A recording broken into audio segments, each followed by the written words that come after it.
Welcome to the garden.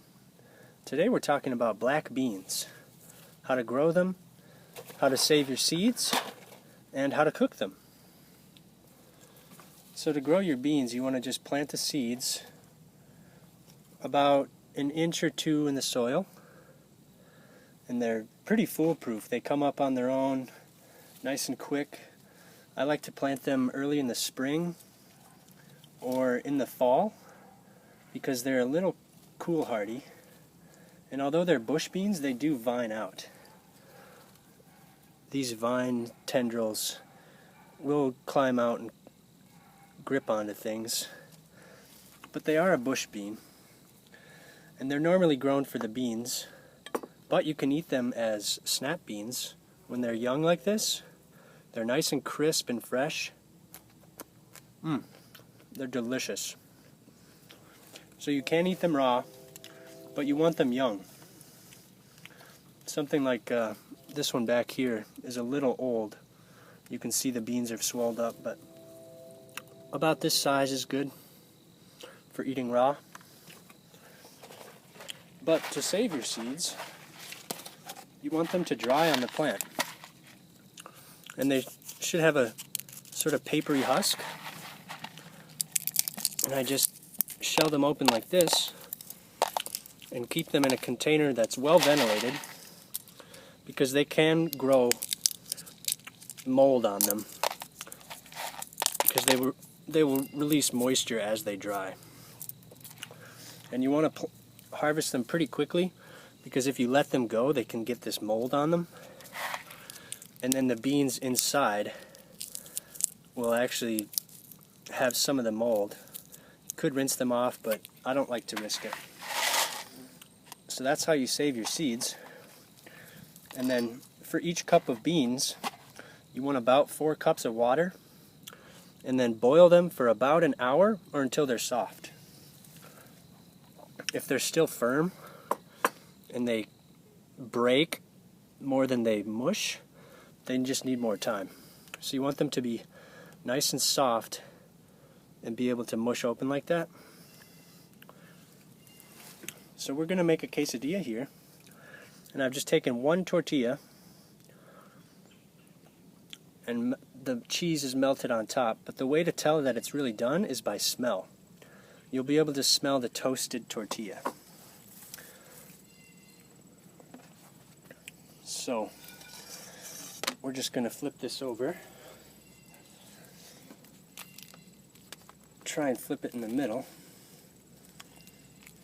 Beautiful golden brown color. This is one of my favorite ways to eat black beans. Nice little personal black bean quesadilla. And these beans are so delicious. When they're cooking, they smell like bacon, and when they're done, they smell like chocolate. They're just phenomenal. So we're also going to try a brand new recipe today, and we're going to attempt to make a black bean hummus. So I've got my mortar and pestle here, and we're going to add about a cup of black beans, fully cooked. And most pestos or hummus are actually chickpea, but we're going to try black bean today because that's what we grow in the garden. So I'm going to add to our beans a clove of garlic that I'm going to mash up, and then I'm going to add in lemon juice just to kind of get things moving. And this is a granite mortar and pestle, so it's really going to make quick work of the garlic. If you have a marble or a wooden one, you might want to prep your garlic a little bit ahead of time. But it smells amazing already. And a hummus is really just beans. Usually chickpeas are also known as garbanzo,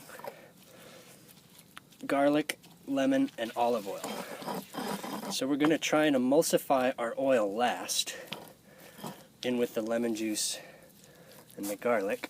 And you could pretty much stop here, or if you like a more finished product, really work it until the beans are just really consistent. So we're going to start adding our oil a little bit at a time.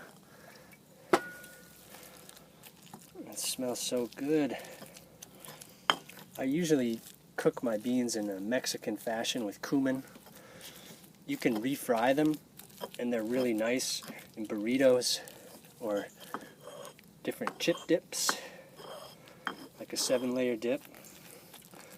But they're very versatile and can be used for virtually any cuisine. So a little more oil. We're using extra virgin olive oil here. And this is coming together quite nicely. So I've got a little piece of toasted pita.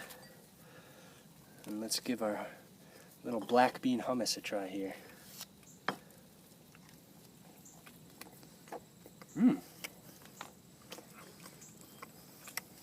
Really taste the garlic and the lemon. It's very good. Oh yeah, that's fantastic. And our cheese quesadilla here, I know these are good. I make these all the time. Oh, that's so tasty. So crunchy. So, that's how we grow our black beans. And you can see how prolific they are. They really produce a lot of beans. So for each one of these beans you plant, you're going to get hundreds back. So I hope you give it a go. Thanks for watching, and we'll see you next time.